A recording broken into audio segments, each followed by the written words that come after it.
ನಮಸ್ತೆ, welcome to Sushma creatives and blogs. ಎಲ್ಲರೂ ಚೆನ್ನಾಗಿದ್ದೀರಾ ಅಂತ. ಈಗ ಆಲ್ರೆಡಿ ನೀವು ನನ್ನ ಮಿನಿ ಬ್ಲಾಗ್ಸ್ ಅಥವಾ ನನ್ನ ಇನ್ಸ್ಟಾಗ್ರಾಮ್ನ ರೆಗ್ಯುಲರ್ ಫಾಲೋ ಮಾಡ್ತಿದ್ರೆ ನಿಮ್ಮೆಲ್ಲರಿಗೂ ಗೊತ್ತಿರುತ್ತೆ, ನಂಗೆ ಈಗಾಗಲೇ ಡೆಲಿವರಿ ಆಗಿದೆ.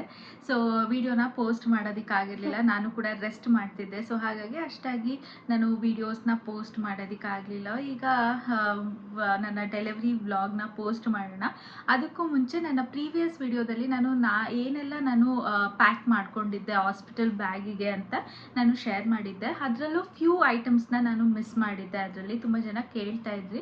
ಸೊ ಹಾಗಾಗಿ ಈ ವಿಡಿಯೋದಲ್ಲಿ ಸ್ವಲ್ಪ ಅದನ್ನು ಶೇರ್ ಮಾಡಿ ಆಮೇಲೆ ನನ್ನ ಡೆಲಿವರಿ ವ್ಲಾಗ್ನ ಕಂಟಿನ್ಯೂ ಮಾಡೋಣ ಅಂತ ಇದ್ದೀನಿ. ಫಸ್ಟ್ ಒಂದು ಬಂದು ಬ್ರೆಸ್ಟ್ ಪಂಪ್. ಆ್ಯಕ್ಚುಲಿ ನಾನು ಇವಾಗ ಯೂಸ್ ಮಾಡ್ತಿರೋದ್ರಿಂದ ಬಾಟಲ್ಲು ವಾಶಿಗೆ ಹಾಕಿದ್ದೀನಿ.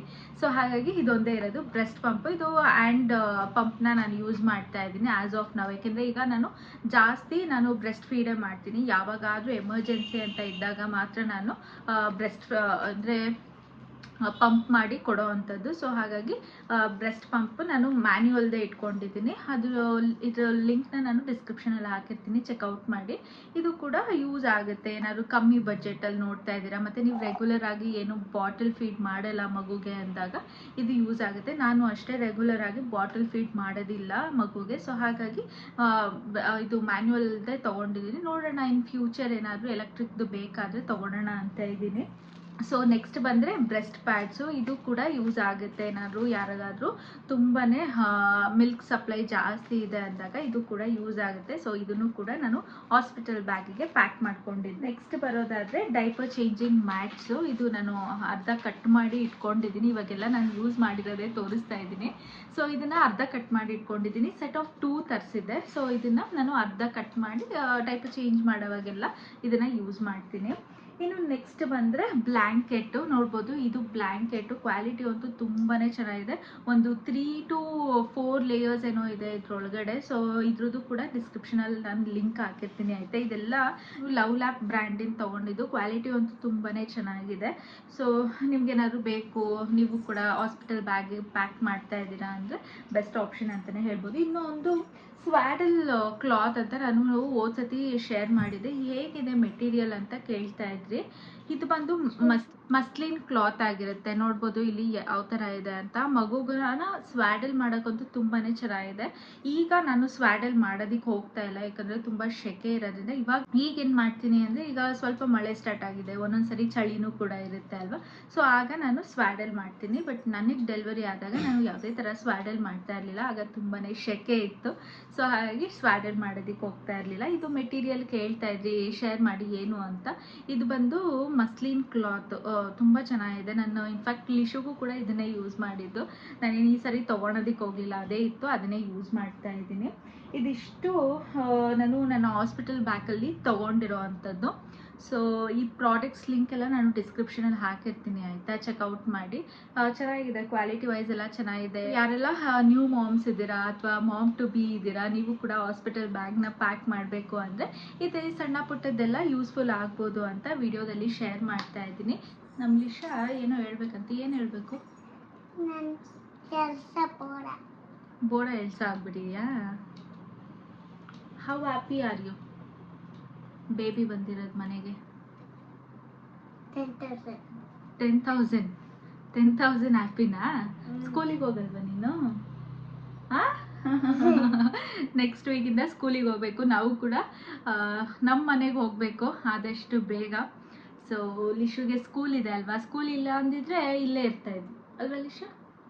ಆ್ಯಕ್ಚುಲಿ ಇಲ್ಲೂ ಕೂಡ ನಾವು ಟ್ರೈ ಮಾಡಿದ್ವಿ ಇಲ್ಲೇ ಸೇರಿಸೋಣ ಅಂತ. ಆಮೇಲೆ ಒಂದು 6 months ಆದಮೇಲೆ ಟ್ರಾನ್ಸ್ಫರ್ ಮಾಡಿಸ್ಕೊಳ್ಳೋಣ ಅಂತ. ಬಟ್ ನಮಗೆ ಟ್ರಾನ್ಸ್ಪೋರ್ಟೇಷನ್ ತುಂಬಾ ಪ್ರಾಬ್ಲಮ್ ಆಗುತ್ತೆ.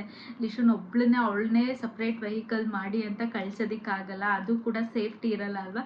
ಸೊ ಹಾಗಾಗಿ ಬೇಡ, ಹೆಂಗೂ 1 month ಆಗಿರುತ್ತೆ, ಹೋಗೋಣ ಊರಿಗೆ ಅಂದರೆ ನಮ್ಮ ಮನೆಗೆ ಅಂದ್ಕೊಂಡಿದ್ವಿ. ಅಪ್ಪ ಅಮ್ಮ ಎಲ್ಲರೂ ಜೊತೆಯಲ್ಲಿ ಬರ್ತಾರೆ. ಸೊ ನೋ ಪ್ರಾಬ್ಲಮ್, ಅವರಲ್ಲೇ ಇರ್ತಾರೆ.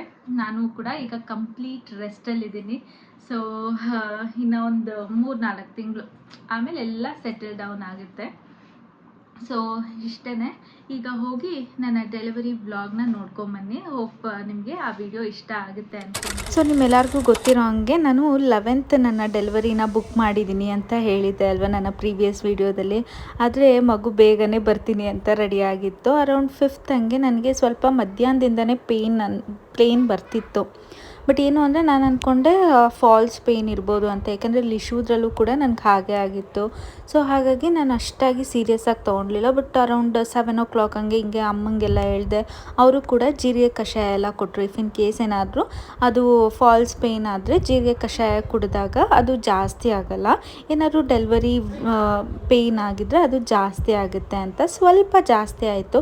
ಸರಿ ಅಂದ್ಬಿಟ್ಟು ಇಮಿಡಿಯೇಟಾಗಿ ಡಾಕ್ಟರ್ನ ಕಾಲ್ ಮಾಡಿದೆ. ಡಾಕ್ಟರಿಗೆ ಕಾಲ್ ಮಾಡಿದಾಗ ಅವ್ರು ಹೇಳಿದ್ರು, ಇಲ್ಲ ಹೋಗು, ಅಲ್ಲಿ ಮಾನಿಟರ್ ಮಾಡಿ ನೋಡ್ತಾರೆ, ಏನಾದರೂ ಫಾಲ್ಸ್ ಪೇಯ್ನ್ ಆದರೆ ಮನೆಗೆ ಹೋಗ್ಬೋದು, ಇಲ್ಲ ಅಂದರೆ ಅಡ್ಮಿಟ್ ಮಾಡ್ಕೊತೀನಿ ಅಂತ ಹೇಳಿದ್ರು. ಸರಿ ಅಂದ್ಬಿಟ್ಟು ಅರೌಂಡ್ 7:30 ಹಂಗೇನೋ ನಾವು ಮನೇನ ಬಿಟ್ವಿ. ಮನೆಯಲ್ಲಿ ದೇವ್ರ ಪೂಜೆ ಎಲ್ಲ ಮಾಡಿ ಮನೆ ದೇವರಿಗೆ ಆಮೇಲೆ ನಾವು ಹಾಸ್ಪಿಟಲ್ಗೆ ಅಂತ ಹೋದೆ. ಅಲ್ಲೂ ಕೂಡ ಅರೌಂಡ್ ಹಾಫ್ ಆನ್ ಅವರ್ ನನ್ನ ಅಬ್ಸರ್ವೇಷನಲ್ಲಿ ಇಟ್ಟಿದ್ರು. ಹಾಗೂ ಕೂಡ ಲೈಟಾಗಿ ಕಾಂಟ್ರಾಕ್ಷನ್ ಸ್ಟಾರ್ಟ್ ಆಗಿದೆ ಅಂತ ಹೇಳಿದರು. ಸರಿ ಏನು ಮಾಡೋದು ಅಂತ ಡಾಕ್ಟರ್ನ ಕೇಳಿದಾಗ, ಇಲ್ಲ ಅಡ್ಮಿಟ್ ಆಗಿಬಿಡು, ಈಗ ಒಂದು ಪೇಯ್ನ್ ಕಿಲ್ಲರ್ ಇಂಜೆಕ್ಷನ್ನ ಕೊಟ್ಟಿರ್ತೀನಿ, ಸುಮ್ಮನೆ ಡೆಲಿವರಿ ಈಗ ಏನಕ್ಕೆ ಮಾಡೋದು, ನೈಟು ಬೆಟರ್ ನಾವು ಬೆಳಗ್ಗೆನೇ ಡೆಲಿವರಿ ಪ್ಲ್ಯಾನ್ ಮಾಡೋಣ ಅಂದ್ಬಿಟ್ಟು ನನ್ನ ಅವತ್ತೇ ಇಮಿಡಿಯೇಟಾಗಿ ಎಮರ್ಜೆನ್ಸಿ ಅಡ್ಮಿಷನ್ನು ಕೂಡ ಮಾಡಿಕೊಂಡ್ರು. ಸೊ ಹಾಗಾಗಿ ನಾವು ನೈಟ್ ಅಡ್ಮಿಟ್ ಆಗಿದ್ವಿ. ರಾತ್ರಿ ಎಲ್ಲ ಆಪ್ರೇಷನ್ಗೆ ಏನೆಲ್ಲ ಬೇಕೋ ಅದನ್ನೆಲ್ಲ ರೆಡಿ ಮಾಡ್ಕೊಂಡಿದ್ರು. ಇನ್ನು ಬೆಳಗ್ಗೆ ಹಂಗೆ ಅಮ್ಮ ಲಿಶುನ ಕರ್ಕೊಂಡ್ಬಂದರು.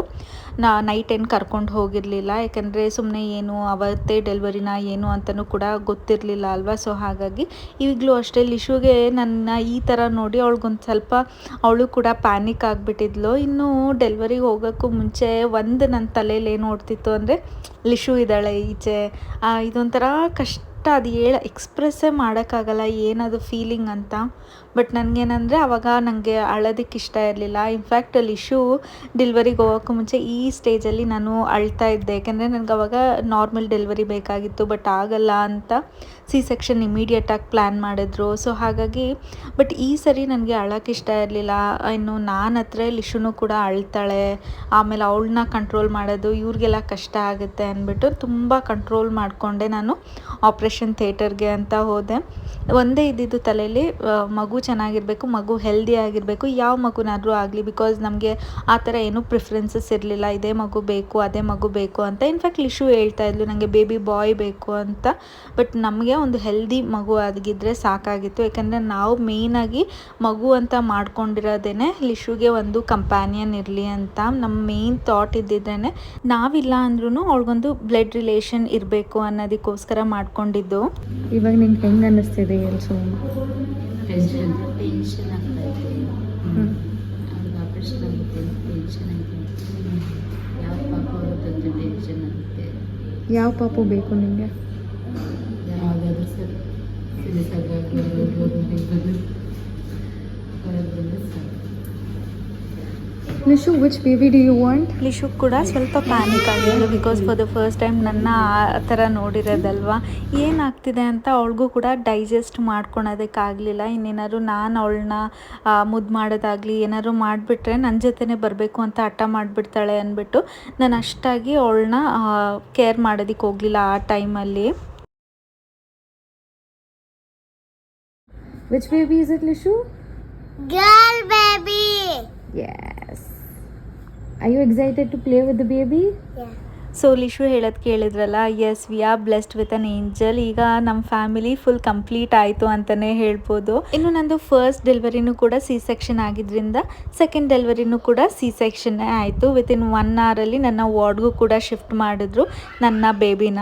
ಇನ್ನು ಬೇಬಿ ವೆಯ್ಟ್ ಕೂಡ ಚೆನ್ನಾಗಿತ್ತು, ಹಾಗೆ ಕರೆಕ್ಟ್ ಟೈಮ್ಗೂ ಕೂಡ ಡೆಲಿವರಿ ಆಗಿತ್ತು. ಸೊ ಹಾಗಾಗಿ NICU ಆ ಥರ ಎಲ್ಲ ಏನೂ ಕೂಡ ಕಾಂಪ್ಲಿಕೇಶನ್ಸ್ ಇರಲಿಲ್ಲ.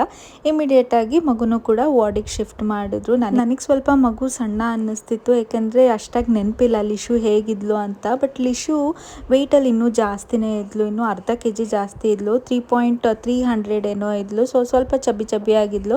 ಮತ್ತು ಏನಂದರೆ ಆಗ ನನಗೆ ಜೆಸ್ಟೇಷನಲ್ ಡಯಾಬಿಟಿಸ್ ಇದ್ದಿದ್ದರಿಂದ ಆ ಟೈಮಲ್ಲಿ ಮಗು ವೆಯ್ಟು ಕೂಡ ಜಾಸ್ತಿನೇ ಇನ್ಕ್ರೀಸ್ ಆಗುತ್ತೆ ಅಂತಲೂ ಕೂಡ ಹೇಳಿದರು ಡಾಕ್ಟರು. ಬಟ್ ಈ ಸರಿ ಆ ಥರ ಏನು ಕಾಂಪ್ಲಿಕೇಶನ್ಸ್ ಇರಲಿಲ್ಲ ಅಲ್ವಾ. ಸೊ ಮಗು ಏಜಿಗೆ ಕರೆಕ್ಟಾಗಿ ಆ ಗ್ರೋತು ಕೂಡ ಇತ್ತು. ಸೊ ಯಾವುದೇ ಥರ ಕಾಂಪ್ಲಿಕೇಶನ್ಸ್ ಇರಲಿಲ್ಲ, ಟಚ್ ವುಡ್. ಇನ್ನು ನನಗೆ ಬೆಳಗ್ಗೆನೇ ಡೆಲಿವರಿ ಆಗಿದ್ದರಿಂದ ಅರೌಂಡ್ ಮಧ್ಯಾಹ್ನ ಹಂಗೆ ಅತ್ತೆ ಮಾವನು ಕೂಡ ಬಂದಿದ್ದರು ತುಮಕೂರಿಂದ. ಅವರು ಕೂಡ ಮಗುನೆಲ್ಲ ನೋಡಿ, ಆಮೇಲೆ ನಮ್ಮ ಅಕ್ಕ ಮತ್ತು ನಮ್ಮಪ್ಪ ಎಲ್ಲರೂ ಕೂಡ ಬಂದರು. ಹಂಗೆ ಫ್ಯಾಮಿಲಿ ಮೆಂಬರ್ಸು ಕೂಡ ಬಂದಿದ್ದು. ನನಗೆ ಎಲ್ಲರ ವಿಡಿಯೋನು ಕೂಡ ಕ್ಯಾಪ್ಚರ್ ಮಾಡ್ಕೊಳೋದಕ್ಕೆ ಆಗಲಿಲ್ಲ. ಇನ್ನು ಲಿಶು ಫಾರ್ ದ ಫಸ್ಟ್ ಟೈಮ್ ತಂಗಿಗೆ ಅಂತ ಒಂದು ಆ್ಯಂಪರು ಕೂಡ ತಂದು ಕೊಟ್ಲು. ಅವಳು ಮಧ್ಯಾಹ್ನ ಬೋರ್ ಆಗ್ತಿದೆ ಅಂದ್ಬಿಟ್ಟು ಶರಣ್ಣ ಕರ್ಕೊಂಡು ಮಂತ್ರಿ ಮಾಲಿಗೆ ಹೋಗಿದ್ಲು, ಸ್ವಲ್ಪ ಟೈಮ್ ಆಟ ಆಡ್ಕೊಂಡು ಬರ್ತೀನಿ ಅಂತ. ಅಲ್ಲಿಂದ ಬರ್ತಾನೆ ಅವಳು ಯೂನಿಕಾರ್ನ್ ಆ್ಯಂಪರ್ನ ತಂದಿದ್ಲು ತಂಗಿಗೋಸ್ಕರ. ಸೊ ಇದಾಗಿತ್ತು ನನ್ನ ಪುಟಾಣಿ ಡೆಲಿವರಿ ವ್ಲಾಗ್. ಹೋಪ್ ನಿಮಗೆ ಇಷ್ಟ ಆಗಿದೆ ಅನ್ಕೊತೀನಿ. ನಾನು ನೆಕ್ಸ್ಟ್ ವಿಡಿಯೋದಲ್ಲಿ ಹೇಗೆ ಮನೆಗೆ ವೆಲ್ಕಮ್ ಮಾಡಿದ್ರು ಬೇಬಿನ ಅನ್ನೋದನ್ನು ಕೂಡ ಶೇರ್ ಮಾಡ್ತೀನಿ. Thank you for watching. Bye.